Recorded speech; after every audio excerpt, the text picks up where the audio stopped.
It gaff till a gaff. It gaff till a gaff. I'm illy with the till a gaff. Illy with the till a gaff. Knit gaff, knit gaff. Knit gaff, knit gaff. So check it out. This is the Granny Go to Papa Lifestyle podcast, and this podcast is going to last as long as I have time to make it. This is actually like, you see those movies and they got like, like the Blair Witch like project, like, hey, they're coming to get me. I'm in quarantine and I've only got so long to tell you what the hell's going on before they're coming to get me. I can hear them coming. I can hear them coming. Ah! Well, that's exactly what this is. As Sister Soul used to say, we are at war. Or as I would say, we are on lockdown. And we're on lockdown. I live in Spain and it's the, whatever it is, 15th actually, of March 2020. And as of yesterday night, we are officially on lockdown. Spain went from a state of emergency to a state of alarm because of the coronavirus. And we are officially on lockdown. We did our last bits of shopping yesterday. We didn't panic buy. We just tried to be sensible. But to be honest with you, I look back and I kind of wished we'd panic buyed. I mean, panic not being the right word. But I wish we'd overbought because, in all probability, and we know this, we're probably going to be on lockdown for a month. Not 2 weeks. The good thing is, the system here is that the shops will remain open. So we will be able to go back and shop. But, you just have that little paranoia in the back of your head. Knowing that, when I was in the shops yesterday, there were plenty of empty aisles. Most definitely, empty toilet paper aisles. Which still makes me laugh because, like I said, here in Spain, we have a culture because Spain was ruled by the Moors for so many years. We have a lot of Muslim culture here. One of the things being, a bidet. You wash your ass. You don't wipe it with paper. Or you do wipe it with paper, but, the culture is still there. Part of the culture is still there to wash your ass. So most apartments, even the touristic apartments, are all built with bidets. So even if it's not your culture, it ain't like you're going to be caught short. Nothing like you can wash your ass, quite frankly, if you needed to, but yet the toilet paper's all gone. All the beans are gone, all the bread's gone, all the fish and the meat's gone. Gone. You know what I mean? I went to, my family have been to 3 stores in the last week. I know it sounds like we're panic buying, but no. Just very choosy. Yeah, I think I'll go. I like my bread from Morrison's, but I like my beans from Tesco, or the equivalent. Well, we like the vegetarian food from Morrison's in Gibraltar, but actually we much prefer the bread from Mercadona. Oh, must go to Superstore. I like that particular sauce. So we're not really, panicking as such. But we're on lockdown, man.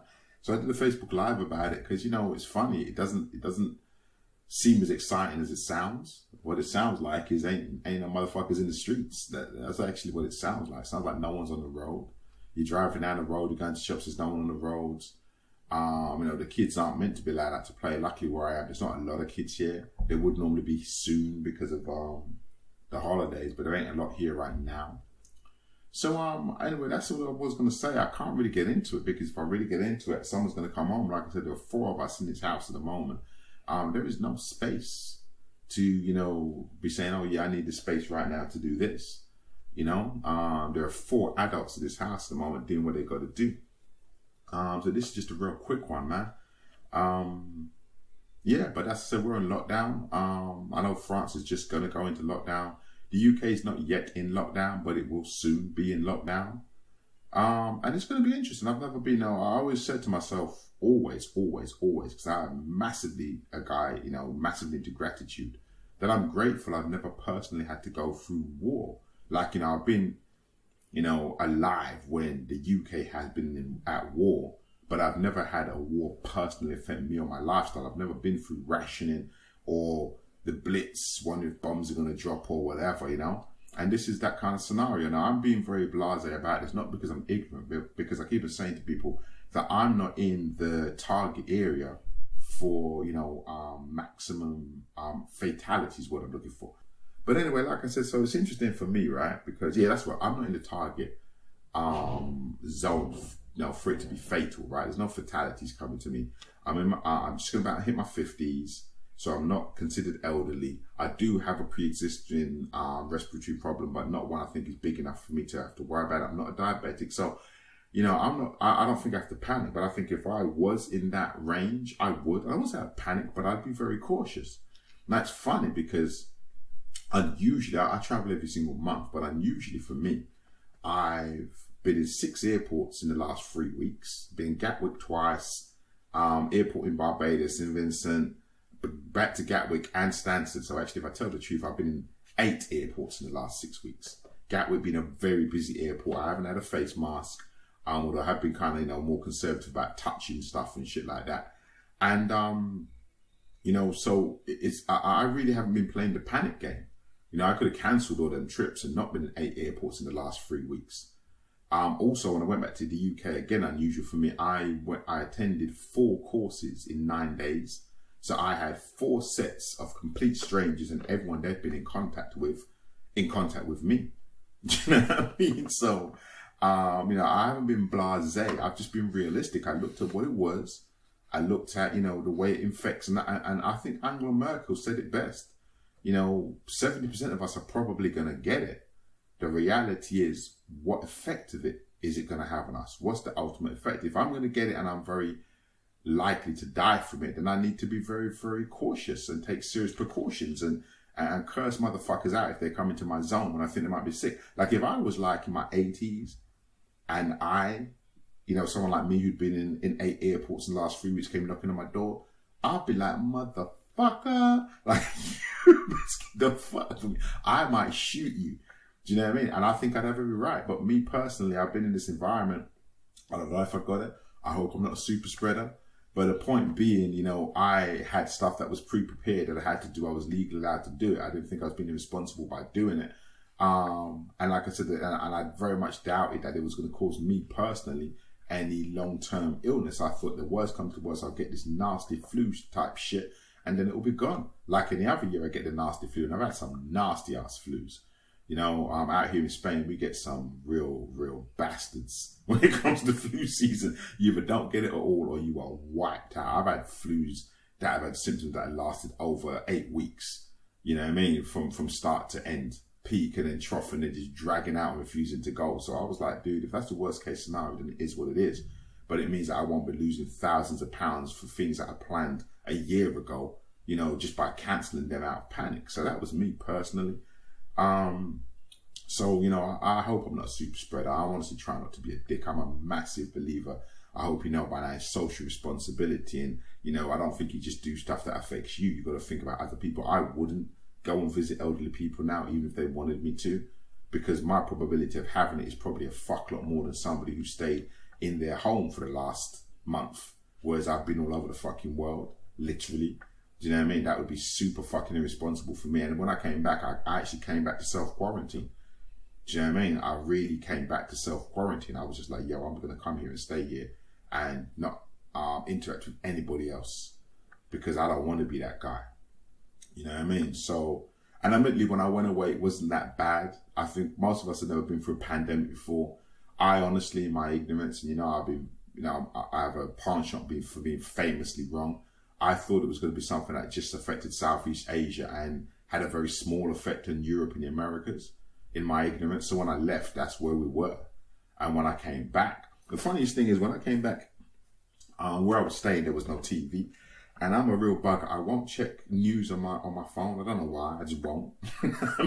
I'll be on Insta looking at rap videos and shit like that, but I won't be checking the news. So the funniest thing was not the third course I went on. No, the fourth one, the last one. I saw the trainer. I really admire him. And I was like, hey, I'm so glad to be in this training course. Glad to meet you. And I put my hand out.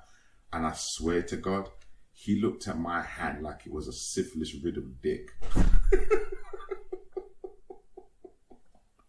And I was like, and I was actually offended because I didn't understand. I hadn't been keeping up with the news. I'd been in the Caribbean, then I'd been back in England, but I hadn't been watching the news. So I had no idea that this shit was on the TV all day, every day. People telling you, don't touch your face, don't touch your nose, don't touch services, don't shake people's hands.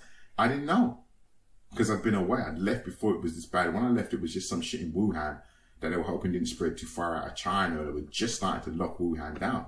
And when I came back, obviously I'd known that Italy was on, had started to get on problems. So I had known that it moved from Wuhan to Iran, then mainly to Italy, but I didn't really understand the psychological effect of the way the news was reporting it. And I'm saying the news was making people panic. I think the news was preparing people, but I just didn't get when my man looked at my hand like I'd just threatened to kill him with my hand. And I was offended. And I had to kind of do a little bit of psychological, because someone's trying to teach you, it's really important to like the person teach you, or you don't really get the information in. And then I kind of did some mental work on myself, and then I kind of went back and I realized what it was. Then I realized what it was, because I didn't work out what it was first. I didn't know that he was looking at me like, are you a fuck? He's Irish guy as well, so I could see him like, are you a fucking Egypt? Fucking Egypt. You're afraid to shake my hand. You're trying to fucking kill me and my family. And I really didn't know that's what he was thinking. I was just thought he didn't want to shake my hand. It's like a Django moment. I was like, yo, motherfucker, you don't shake my hand, we're going to have to shoot the motherfucking everybody up here. Like, I'm offended. I am Leonardo DiCaprio, racist slave owner, and I've just let Django and his woman go. But you don't shake my hand, we're going to shoot everybody up in here. I don't know what accent that is. So... So I was massively offended, boy. And then I worked out, like not half an hour later, about halfway through the course, like 4 hours later, it went bam. Oh, coronavirus. That's why he doesn't want to shake your hand. Oh, you dick. And then I went for another half an hour, maybe an hour or two of, what a dick. Is he really so worried about that shit? Fucking hell, man. Doesn't he know that he's young and fit, and probably even if he gets it, not going to bother him? And then I kind of tuned into the media. Well, I think it might have even been that night I came home and someone sent me a WhatsApp, the kind of stuff I do look at, of people fighting over toilet paper. So I forwarded it to my family. I was like, is this shit real? Or is this some is this a comedy stunt? And they were like, nah, man. Motherfuckers are in supermarkets fighting over toilet paper. I'm like, why? And I started to clock like, oh, this shit is real. Like, people are clocking. People are panic buying. People are bunker stocking. You know what I mean? And I ain't been through this before. I mean, there's lots of times where it was like, that world clock thing. I don't know how you call it. And they said it's like 5 to midnight because we're very close to a nuclear holocaust and all that shit. But I've never been through this on this level before, so I hadn't been taking it serious, and I've been away. So I'll do a part 2 of this after the lockdown. I'll be honest with you, first thing, man. On the real, the lockdown's all good for me.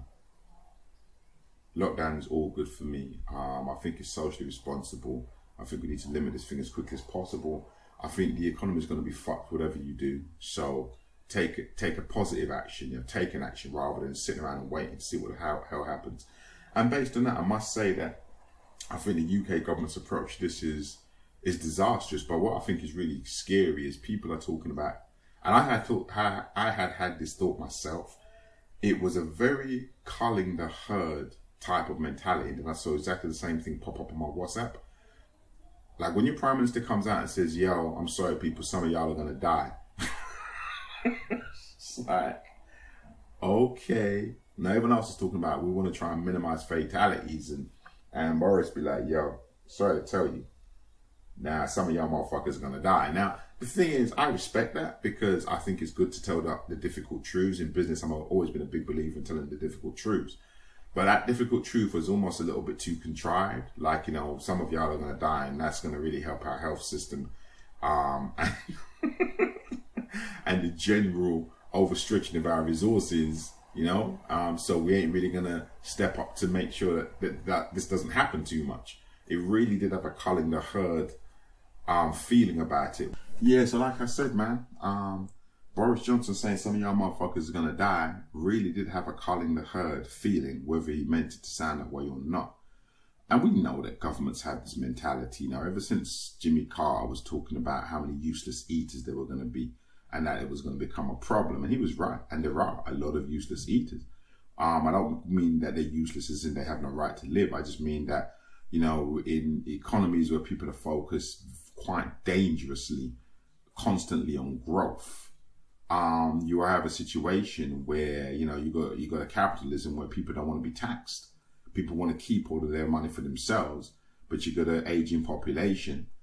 You know, where a lot of people are no longer producing, and because of the, you know, whatever, I ain't gonna go technically into it, but because I can't, frankly, but you know, they're not really, and they are no longer producing, and it's very, you know, it's very difficult for them to live off of what they have already produced. To cut a long story short, that's technically their pension, right? Your pension is living off what you've already produced, what you've already paid into the government, what you've already set aside for yourself, and people find it difficult to do that. So there's a lot of thoughts of culling the herd over and over again. I think Richard Attenborough, and I'm so sorry if I'm wrong, but I'm pretty fucking sure I'm right. You know, who's a world-renowned speaker. I'm really sorry, I can't remember exactly what he is, you know, but he's a scientist, right? He's world-renowned. Everyone's seen his, you know, amazing programs on nature and animals and, you know, on the natural world. And yet he's talking a lot about overpopulation. And, you know, every time someone talks about overpopulation, I'm always like, well, what the fuck do you expect us to do about it? You know, because, you know, I'm a man, right? I know we have this, men are from Mars, women are from Venus, right? So if you give me a problem, I'm going to want to fix it. So you tell me about overpopulation, I'm just like, okay, so that's the problem. Then what's the solution? So a lot of people are talking about culling the herd, man. Like, you know, let me put it this way. I'm not a conspiracy theorist. You know, I don't love them, but I'm a free thinker, right? I will look at every single suggestion or belief objectively as I can, you know, and try and see if I think there's any validity into it. And I most definitely think there's definitely validity in governments putting out viruses or illnesses or any other ism or schism to cull the herd every once in a while, or even more likely when something comes up that creates that opportunity, not preventing it as well as you could if it serves your purpose. You know, and I think there's a lot of truth in that. I mean, people kind of go, oh, well, that's not true. But, you know, you just have to look at some of the things that have been proven, you know, non-redacted, when they finally, after 50 years, the American government start to, you know, produce those papers of the things they have actually done.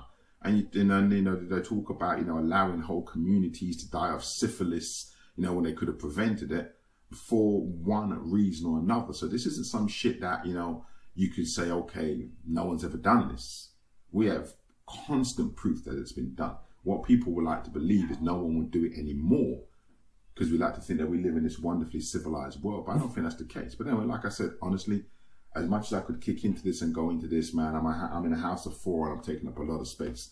So I have to be done with this yasta.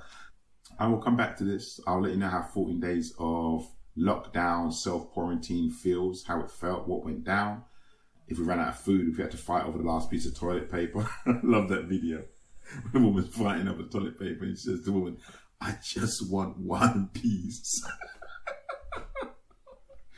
One of my favorite moments ever. Yeah, I'll come back and report, man, because I had to be quick on this one. But yeah, we are on lockdown. Or as Sister Soldier would say, we are at war with the coronavirus. And yeah, we're on lockdown. I'm here in Spain. We're one of the first countries in Europe to get this kind of lockdown. And I'm going to let y'all know how it goes. So I'm going to have to let my family breathe. Thank you for listening. And hopefully next time I'll have more time and be able to go a little bit more in depth into whatever the hell's going on. And I'm out. Et gaff til et gaff. Et gaff til et gaff. I'm illy with the till it gaff. Illy with the till it gaff. Nit gaff, nit gaff. Nit gaff, nit gaff.